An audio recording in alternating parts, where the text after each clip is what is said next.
ওই জুমায় আমরা আলোচনা শুনেছি যে নামাজ পড়লে পরে আল্লাহর পক্ষ থেকে কমপক্ষে 5টা পুরস্কার। কয়টা?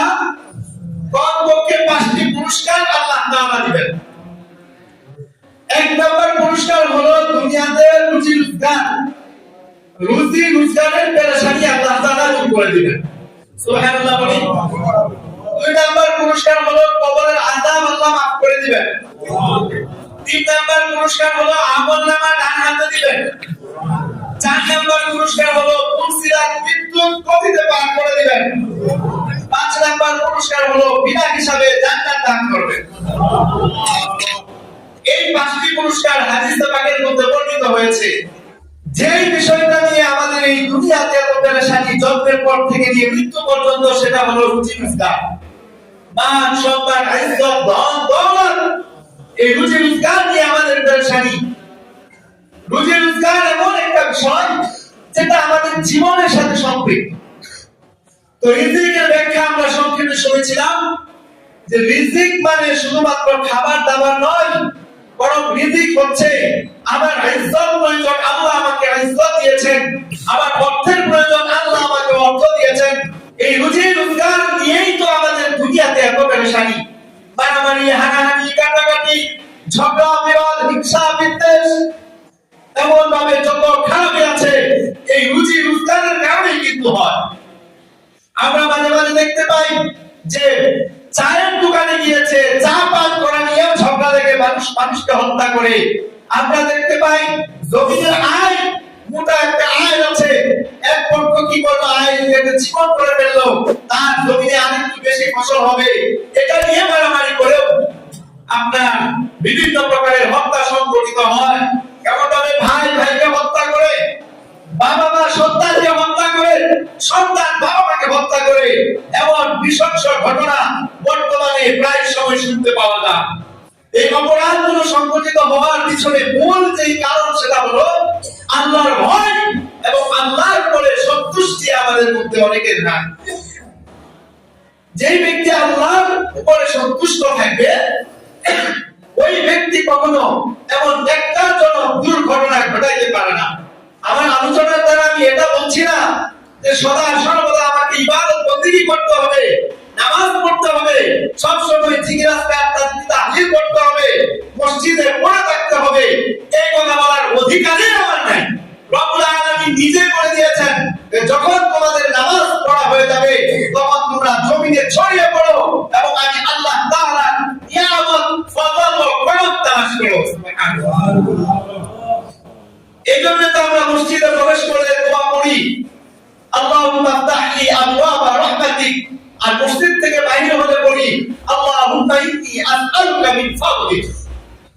তার অর্থ কি? আল্লাহ আপনার কাছে আপনার ফজল, করম, দয়া মায়া আমরা চাই। এতক্ষণ আপনার রহমতের মধ্যে ছিলাম, মসজিদে নামাজ পড়েছি, এখন জমিনে ছড়ায়া পড়ছি, আল্লাহ আপনার জমিনের মধ্যে যে ফজল আছে, যে বরকত আছে, সেগুলো আমাদেরকে দান করেন। সুবহানাল্লাহ। তো রিজিক তালাশ করা এটা ইসলামের সুন্দর বিধান। রিজিক তালাশ করতে হবে, তবে আল্লাহ তাআলার উপরে এই বিশ্বাস রাখতে হবে যে আমি না চাইলেও, আমি পরিশ্রম না করলেও আমার রিজিকের ব্যবস্থা আল্লাহ করতে পারেন।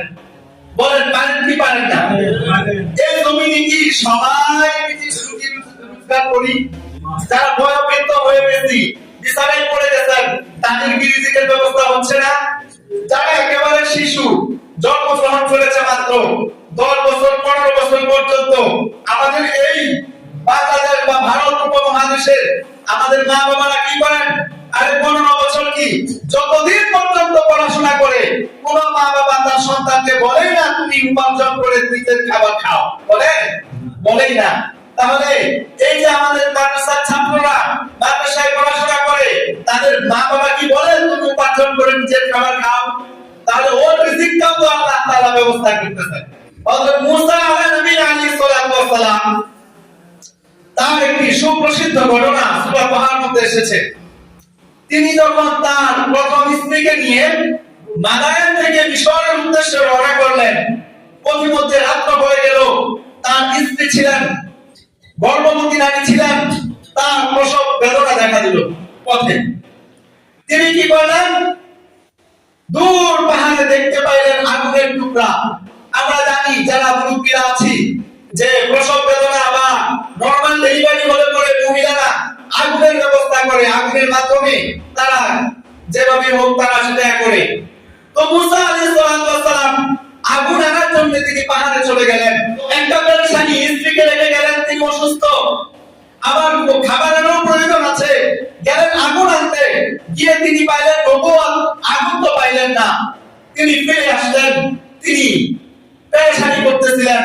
রব্বুল আলামিন তখন বলি করলেন, যেহেতু মুসা আলাইহিস সালাম আল্লাহর সাথে সরাসরি কথা বলতেন, আল্লাহ বলে, ও মুসা, তোমার হাতের লাঠি দিয়ে সামনের পাথরে আঘাত করো। মুসা আলাইহিস সালাম তার হাতের লাঠি দিয়ে পাথরের মধ্যে আঘাত করলেন। আপনার আরেকটি পাথর বের হয়ে আসলো। আল্লাহ তাআলা আদেশ করলেন, মুসা তুমি আবারও আঘাত করো। তিনি আঘাত করলেন, আবারও সেটি ফেটে গেল। তিনি আল্লাহ আদেশ করলেন, আবারও আঘাত করো। তিনি আবারও আঘাত করলেন।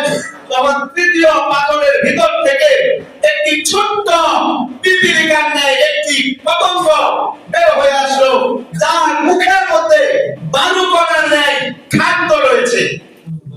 আল্লাহ তাআলা হযরত মুসা আলাইহিস সালাম এবং ওই পতঙ্গের আবরণ সরিয়ে দিলেন। আমরা জানি সমস্ত প্রাণীর ভাষা আছে, কিন্তু সব ভাষা আমরা বুঝি না। সব প্রাণীর ভাষা আছে, সেটা বুঝেন কে? আল্লাহ তাআলা বুঝেন। আল্লাহ তাআলা ওই প্রাণীর ভাষা বুঝার জন্য মুসা আলাইহিস সালামকে শক্তি দান করলেন।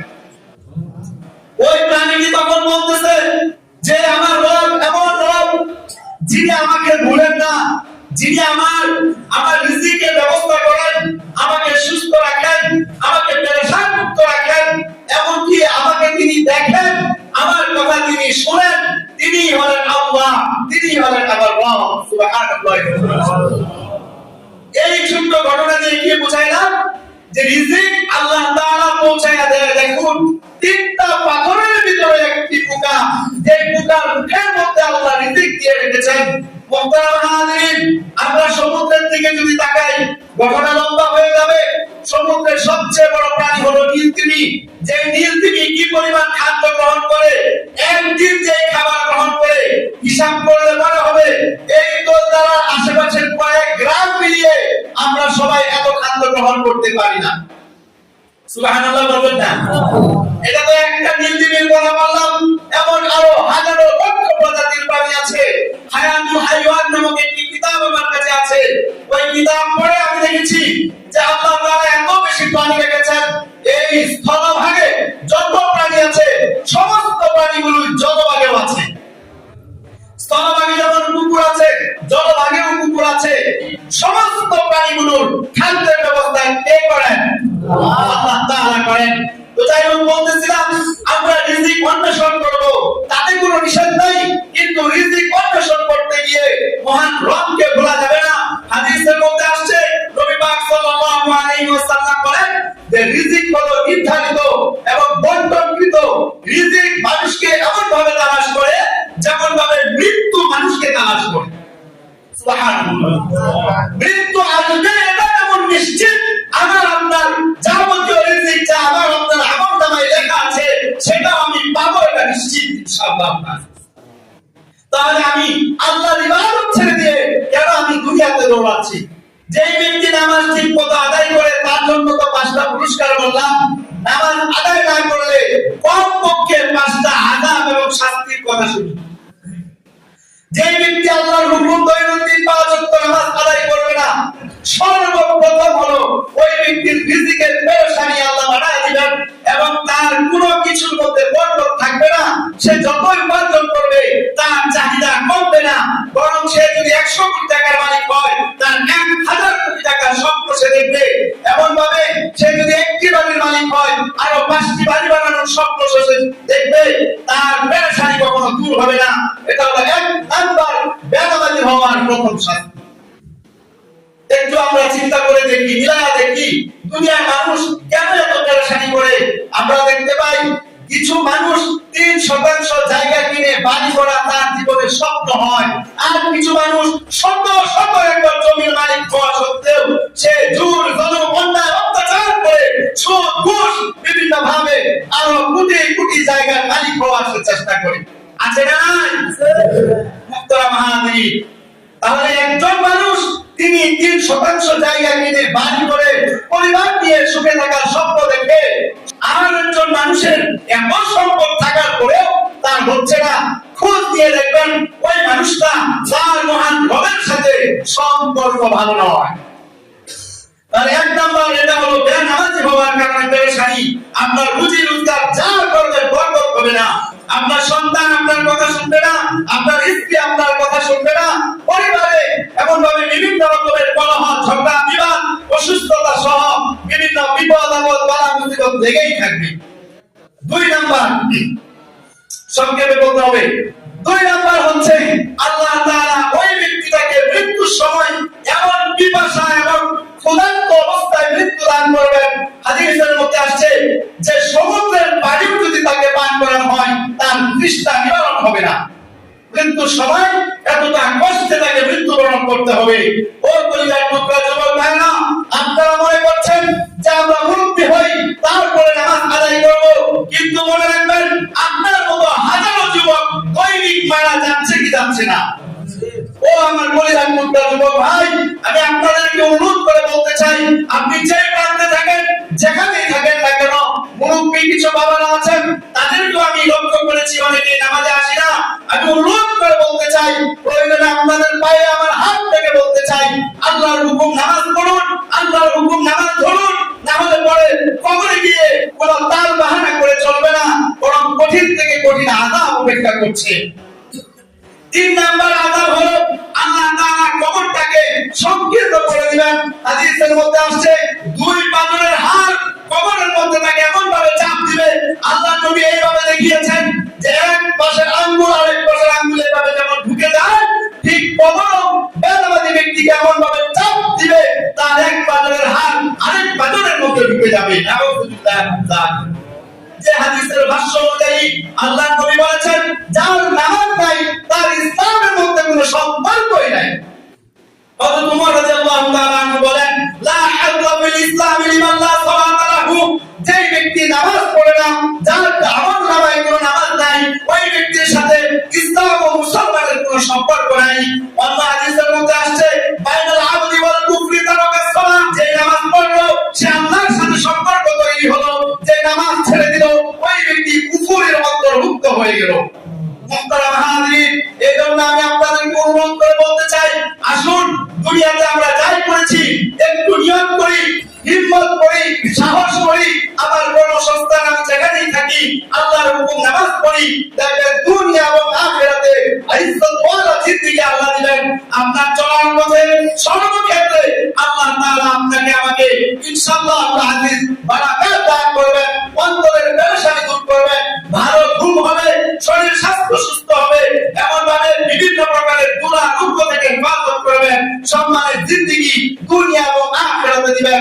রব্বুল আলামিন আমাদের সকলকে আজকের এই কথাগুলোর উপরে বুঝে আমল করার তৌফিক দান করুন। ওয়া আমিন দাওয়ানা আলহামদুলিল্লাহি রাব্বিল আলামিন।